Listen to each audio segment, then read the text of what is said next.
이번 맥주 감사절은 그 어느 해보다도 특별했습니다.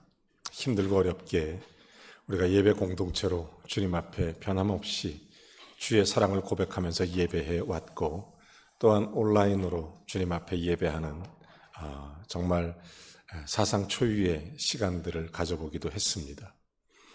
6개월을 지나면서 하나님께서 우리를 돌아보게 하셨고, 교회의 본질이 무엇인지, 교회의 본질적 사명으로서 다시 깊이 있게 우리를 돌아가게 하고, 인간의 나약함과 또 우리가 하나님 앞에 겸비하여 다시 주님 앞에 엎드릴 수 있도록 은혜 베푸신 지난 6개월이 아니었나 생각합니다. 그러므로 우리는 잃어버린 시간이 아니라 새롭게 태어나는 시간, 새롭게 창조된 시간을 보내면서 맥주 감사 주일로 하나님께 영광을 첫 열매를 드리듯 새로운 피조물과 같이 믿음으로 예배하는 시간을 갖게 된 것입니다. 특별히 저는 코로나 시대를 맞이해서 믿음으로 인생을 디자인하라는 시리즈 설교를 해왔습니다. 오늘이 11번째 시간, 요셉에 관한 이야기입니다. 여러분이 잘 아는 요셉, 감히 흉내내기 힘든 사람입니다. 참 마음으로 깊이 존경하고 이분의 삶을 따라가고 싶은 그런 간절한 열망이 있습니다. 개인적으로 저는 성경 이름이 요셉입니다. 어렸을 때 요셉으로 불려졌기 때문에 요셉에 대해서 늘 궁금했었고, 요셉에 대해서 늘 관심이 있었고, 요셉에 대해서 성경을 많이 보게 됐고, 요셉에 대해서 연구를 하게 됐던 것입니다. 여러분 잘 아시는 것처럼 요셉은 라헬의 아들입니다. 야곱의 11번째 아들, 110년을 살아요. 그렇지만 그가 결코 평탄한 인생을 산 것은 아닙니다. 요셉의 생애는 세 개로 크게 구별할 수 있습니다. 첫째는 어린 시절, 그는 꿈의 사람이었습니다. 늘 꿈꾸는 자였습니다. 뒤늦게 얻은 아들 요셉, 아버지 야곱이 너무 이쁘고 귀여워서 채색 옷을 입히고, 그리고 형들과 차별 대우받는 것 같은 느낌이 들 정도로 특별히 사랑했습니다. 나중에 형들의 미움받아 애굽 보디발의 집에 종으로 은 20에 팔려가는 그런 아픔을 겪기도 하죠. 그런 청년 시절에 보디발 장군의 집에서 지내게 됩니다. 그리고 그가 하나님 앞에 부끄럽지 않았다는 이유 하나만으로, 하나님 제일주의로 살았다는 이유 하나만으로 억울한 옥살이를 하게 됩니다. 거기서 술 맡은 관원 이야기도 만나게 되고, 보디발 장군의 아내의 모함을 받아서 고초를 겪기도 하는 청년 시절을 보내기도 합니다. 그러나 하나님은 그를 특별히 사랑하셔서 30살의 애굽의 총리로 불러내십니다. 그 당시 애굽 총리는 지금의 미국과 중국을 합쳐놓은 것만큼 강력한 나라입니다. 그는 7년 대환란 때 지혜롭게 애굽을 살려냅니다.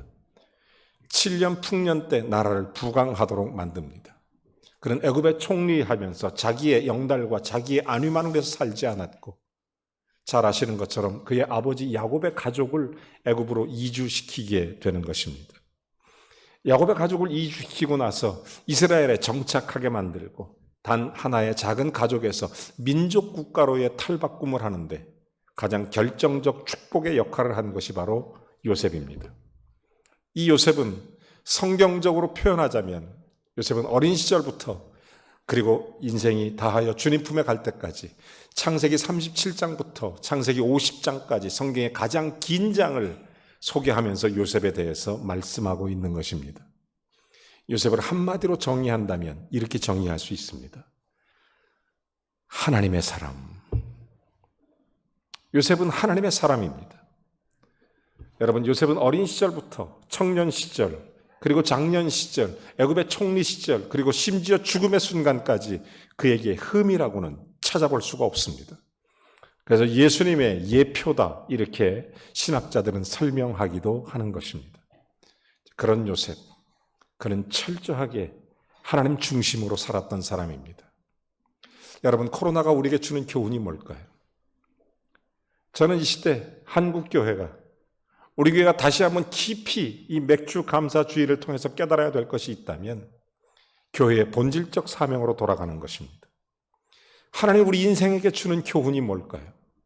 이 사건이 사건으로만 끝나겠습니까? 아니면 이 사건을 통해서 내 인생을 하나님 앞에 반추하며 주님의 음성을 들으시겠습니까? 주님께서 이것을 통해서 우리가 들려주시는 음성을 깨달을 수만 있다면 우리는 진심으로 감사하는 자가 될 수 있습니다. 주께 감사하라. 그는 선하시며 그의 인자하심이 영원함이로다. 하나님 앞에 감사할 수 있는 믿음의 인생을 산다는 것, 그것은 깨달음 속에서 오는 것입니다. 하나님이 나를 얼마나 사랑하시는지, 하나님이 얼마나 나를 지켜주시는지, 하나님이 얼마나 나를 붙들어 주시는지, 얼마나 나를 주의 장중에 오른손에 붙잡아 깨달은 사람이 진심으로 감사할 수 있습니다. 아무리 힘든 세월을 지나도 여호와 하나님을 바라보면서 그 손 붙잡고 있는 사람은 감사할 수 있습니다. 여러분, 인생을 어떻게 살아가십니까? 왜 사십니까? 여러분의 삶의 목적은 어디에 있습니까? 한 가장이 있었습니다. 아내와 자식을 위해서 죽으라고 일했습니다. 열심히 살았습니다. 자식을 위해서라면 무슨 짓이든지 했습니다. 불법이든 뭐든 자식을 위해서라면 전부 다 했습니다.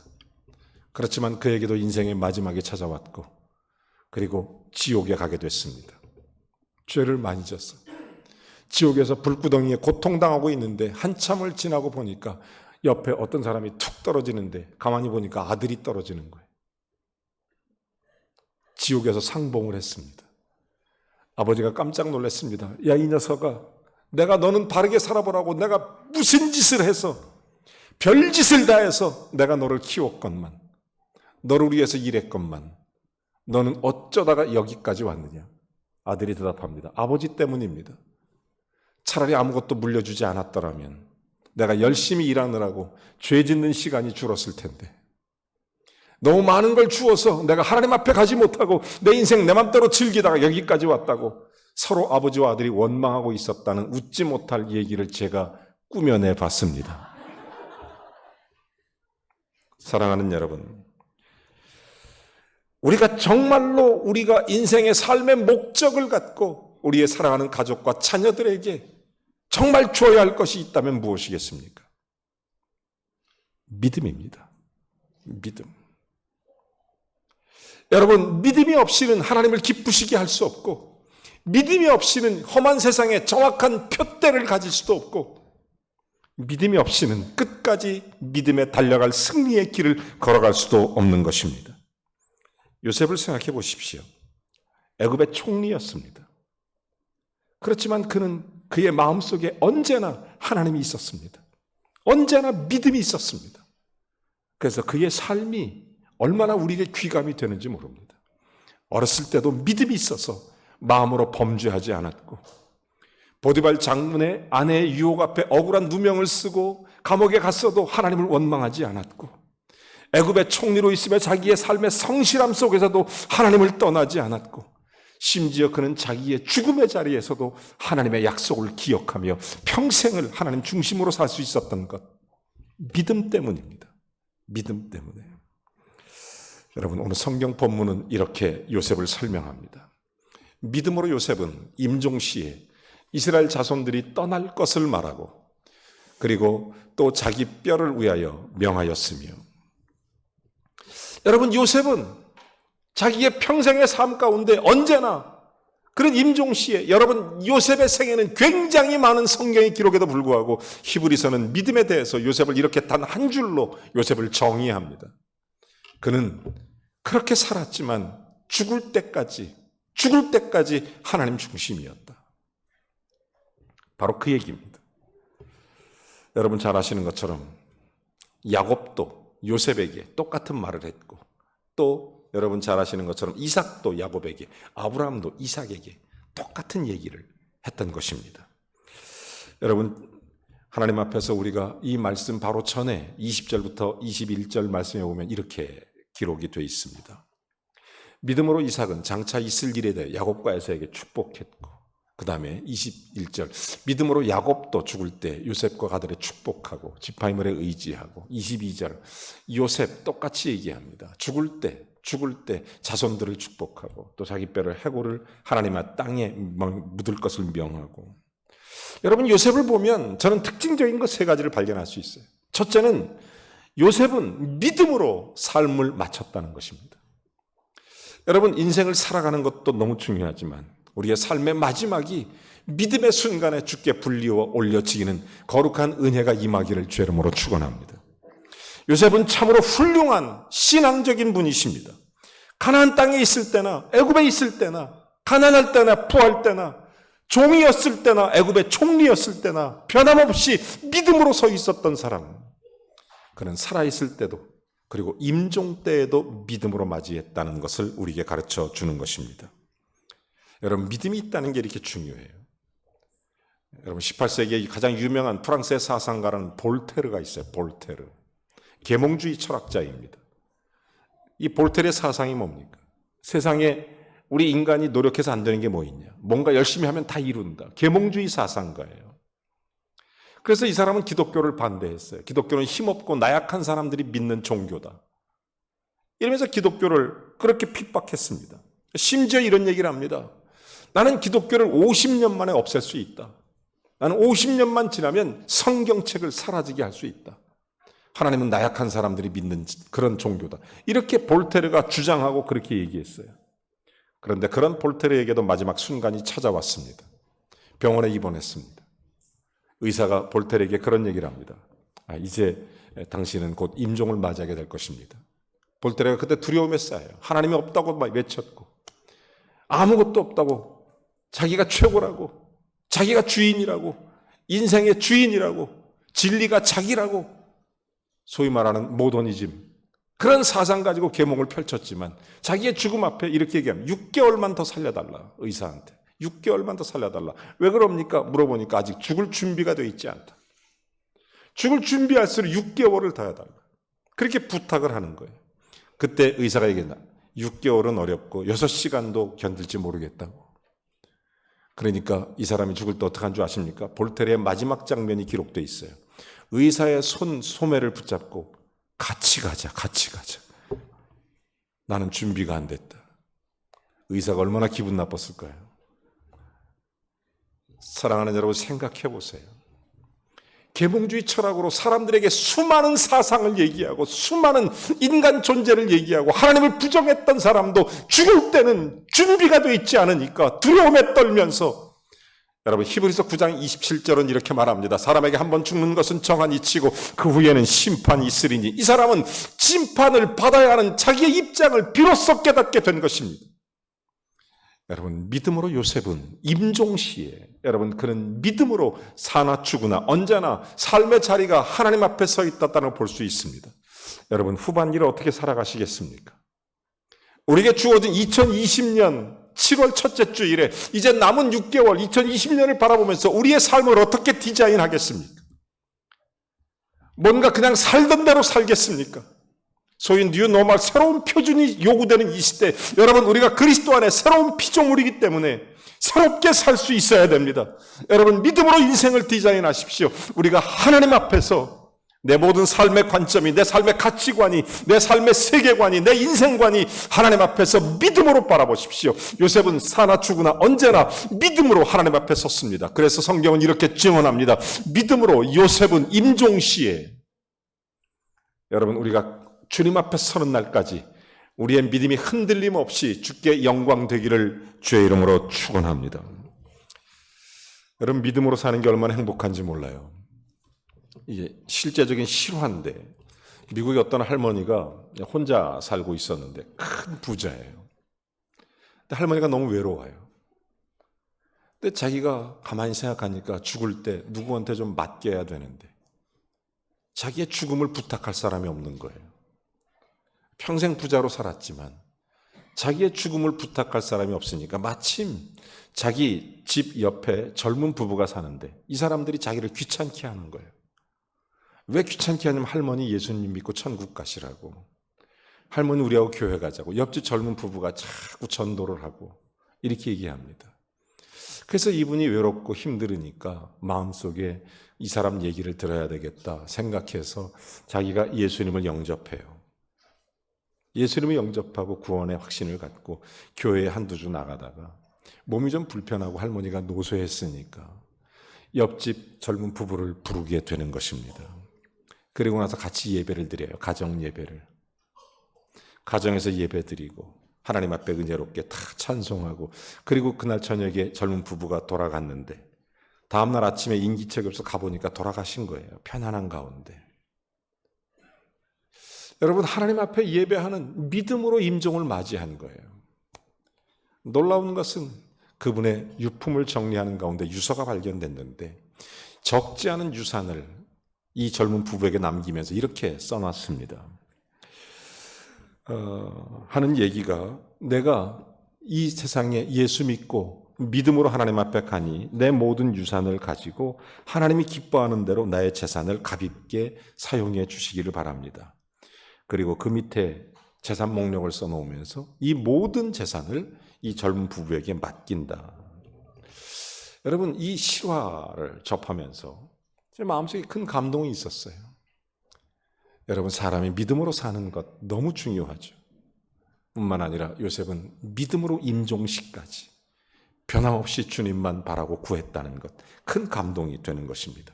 계속해서 두 번째로 이렇게 말할 수 있습니다. 믿음으로 요셉은 자기의 아들들을 축복하며 그러면서 이스라엘 자손들이 떠날 것을 명령합니다. 여러분 잘 아시는 것처럼 하나님은 아브라함에게 약속하셨습니다. 갈대아 우르를 떠나 내가 내게 지시할 땅으로 가라. 여러분, 그래서 가나안 땅을 향해서 걸어가는 여정입니다. 지금 요셉은 어디에 있습니까? 애굽에 있습니다. 애굽에서 뭘 하고 있습니까? 애굽의 총리입니다. 그 당시 세계 최강대국의 애굽 최고의 실권자, 가장 능력이 있는 사람, 가장 권세가 있는 사람. 그러나 그의 마음속에는 언제나 나그네 인생길임을 고백했던 것입니다. 나는 언제나 하나님이 약속하실 땅으로 가야 돼. 나는 언제나 하나님이 예비하신 곳으로 가야 돼. 여러분, 우리가 인생을 어떻게 살아가야 합니까? 우리가 언젠가 주님 앞에 서는 날, 우리의 하루하루가 우리 인생의 나그네임을 잊지 않고 사는 거예요.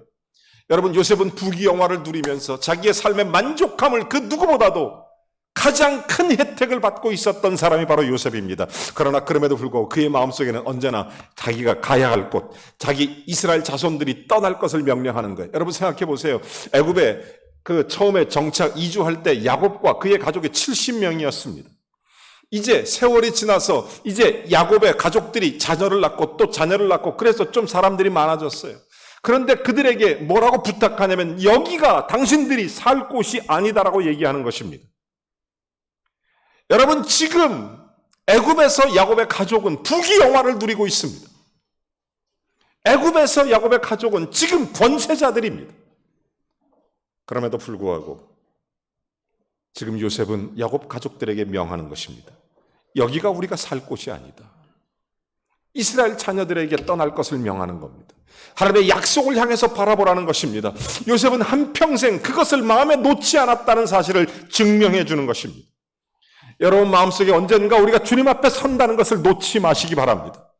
그래서 우리의 인생과 삶을 어린 시절, 젊은 시절, 그리고 한참 그리스도의 영광을 돌리는 총리 시절, 그리고 언젠가 임종의 순간까지도 하나님 앞에 그리스도를 향한 믿음의 발걸음을 절대로 놓지 마시기 바랍니다.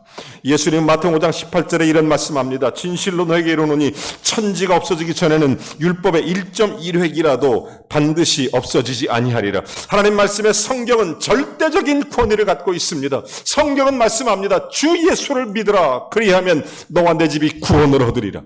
하나님은 우리와 함께 하십니다. 하나님은 내 생사화복의 주권자가 되십니다. 그렇다면 우리의 제1 가장 섬기는 가장 중요한 하나님의 통치를 받는 하나님의 자녀들은 언제나 주의 말씀이 1순위가 돼야 됩니다. 하나님은 이스라엘 백성들에게 명령했던 것입니다. 너는 가나안 땅으로 하나님께서 예비하신 땅으로 가라는 것이 그 당시 이스라엘 백성들에게 하나님의 말씀이었습니다. 요셉은 그 말씀을 평생 가슴에 두고 살았습니다. 요셉은 평생 하나님 말씀이 항상 자기를 이끌어갔습니다. 하나님 말씀대로 자기가 순종하며 그렇게 살아갔던 것입니다. 여러분, 이 말씀이 이끌어간다는 게 얼마나 중요한지 아십니까? 그 인생을 바꿔내는 것입니다. 제가 정말 좋아하는 미국의 그런 존 와나메이커라는 백화점 왕으로 불리는 사람이 있습니다. 이분이 굉장히 재밌어요. 굉장히 가난하게 태어났습니다. 7살에 벽돌 공장에 취직합니다. 학교는 못 갑니다. 친구들이 학교 가니까 이렇게 까치발 들고 창문 너머로 친구들 공부하는 거 쳐다보고 이랬던 사람입니다. 이랬던 사람이에요. 학교는 가고 싶은데 학교를 못 가요. 영민한 아이인데 너무 고생스럽게 그렇게 살아가요. 그러던 차에 어떤 주일학교 선생님이 이 아이를 전도해요. 그래서 어디냐고 물어보니까 주일학교라는 말 때문에 주일학교. 자기도 학교 간다고 주일날만 가는 학교. 그러니까 주일날만 가는 학교에 입학을 하는 거예요. 그래서 이 존 워너메이커가 주일학교를 다닙니다. 그래서 7살부터 2년 동안 하루에 몇 센트씩 자기가 버는 돈을 계속 저축해서 자기 생애 처음으로 자기가 번 돈을 가지고 9살 때 성경책을 삽니다. 여기 꼬맹이들 앉아 있는데 존 워너메이커 같은 사람은 9살에 자기가 벌어서 자기 성경책을 샀대.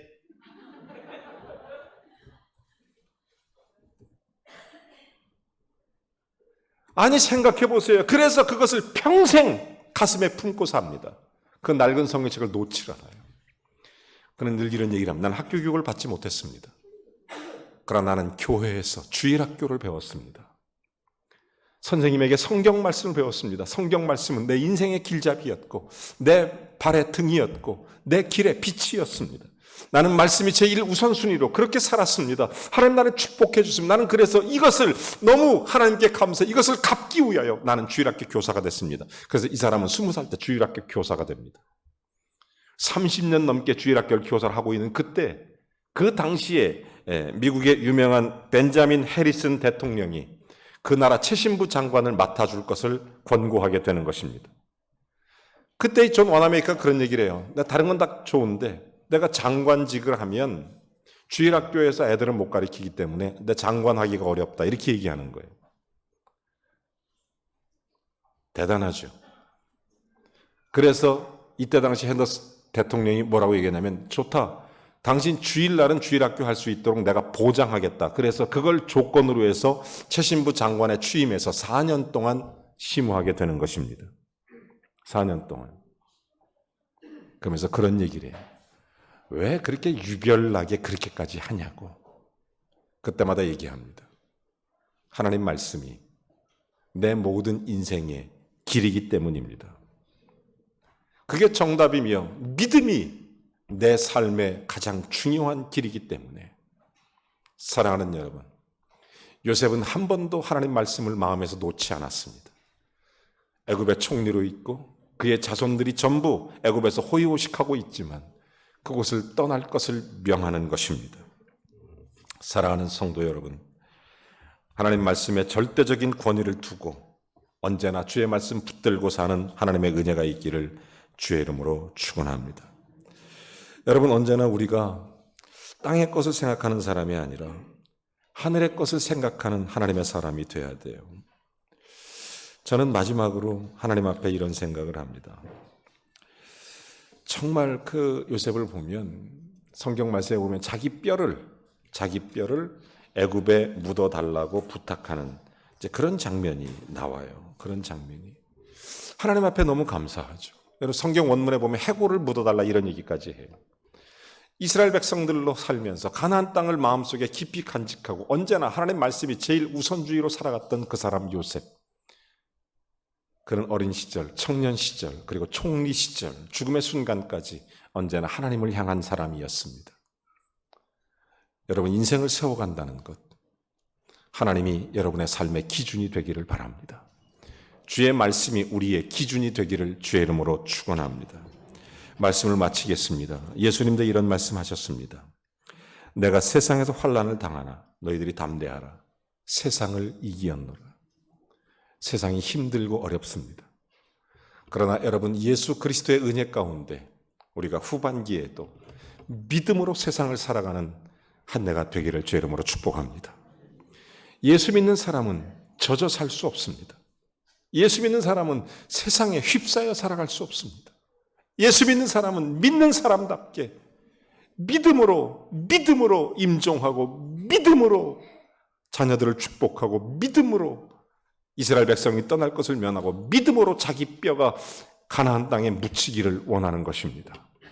하나님 앞에 한 번도 변함없어 이 믿음, 그로 하여금 이 요셉 이스라엘 백성들로 하여금 하나님의 거룩한 땅으로 연결되는 거룩한 역사, 나중에 모세 때까지 그런 일들이 끊임없이 일어나게 되는 거예요. 재미난 얘기 하나 하고 마치죠.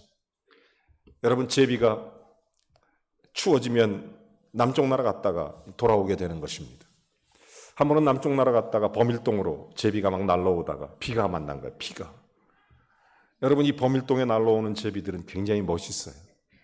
그래서 이 남쪽 갔다가 탁 다시 돌아오는데, 아니 비가 오니까 어디로 갔냐면 여기 동굴로 들어간 거예요. 좌천동에 있는 동굴로 이렇게 싹. 아니, 동굴로 딱 들어갔더니 그 안에 박쥐들이 사는 거예요. 박쥐들이 살고 있는데 박쥐들이 시커멓게 밖에를 안 나가고 계속 있는 거예요. 자기는 비를 잠시 피했을 뿐인데. 그래서 박쥐들이 제비한테 물어봅니다. 바깥 세상이 너무 신기해서 어떠냐고. 바깥 세상 푸른 창공이 있다. 새소리가 들리고 너무너무 아름답다. 함께 날아보자. 너희도 날 수 있지 않느냐. 아니 그랬더니 박쥐는 동굴에 팍 처박혀갖고 깜깜한 데서 그냥 숨어 있는 거예요. 아무도 안 볼 때 몰래 한번 이렇게 움직이고. 이제 비가 그쳤습니다. 밖으로 제비가 나가려고 하니까 박쥐들이 말려요. 위험하다. 가면 매한테 잡혀먹을 수도 있고 맹수한테 잡혀먹을 수도 있다. 위험하다. 제비가 말합니다. 나도 알아. 위험한 거. 하지만 나는 이 동굴 속에 있을 순 없어. 나는 창공을 날 거야. 마음껏 날아갈 거야. 여러분, 세상이 두렵습니까? 인생이 무섭습니까? 코로나 전국 사회 속에서 여러분은 정말 누구를 두려워하십니까? 여러분의 기준은 누구십니까? 요셉처럼 하나님이십니까? 아니면 환경이십니까? 아니면 세계관 속의 물질이 여러분의 세계관의 가치이십니까? 인생에서 정말 우리가 가치 있게 붙잡아야 될 게 뭐가 있겠습니까? 사랑하는 성도 여러분, 요셉은 믿음으로 살다가 믿음으로 말씀을 간직하고 믿음으로 주님 앞에 갈 때까지 흔들림 없이 인생의 최고의 가치를 나에게 허락하신 은혜를 주신 하나님께 바라보면서 믿음의 승리자가 됐던 것입니다. 여러분, 박쥐로 살아갈 수는 없습니다. 푸른 창공을 나는 믿음의 사람으로 주를 영화롭게 하며 하나님께 감사하며 영광 돌리며 살아야 하는 저와 여러분이 되어야 될 줄로 믿습니다. 그 어느 때보다도 믿음으로 우리의 인생을 디자인할 때입니다.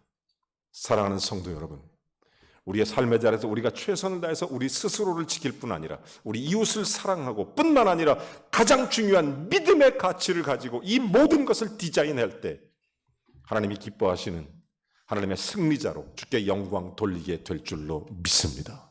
승리하십시오. 믿음으로 후반기도 하나님께 영광을 돌리십시오. 믿음으로 주를 영화롭게 하십시오. 믿음으로 이웃을 변화시키십시오. 믿음으로 하나님의 거룩한 열매를 맺어가십시오. 우리는 박쥐가 아니라 창공을 나는 푸른 창공을 나는 새처럼 마음껏 주를 찬양하며 주를 영화롭게 하며 삶의 자리마다 주의 은혜가 넘쳐나고 그래서 하나님 아버지를 기쁘게 할 수 있는 저와 여러분의 삶이 되시기를 주의 이름으로 축원합니다.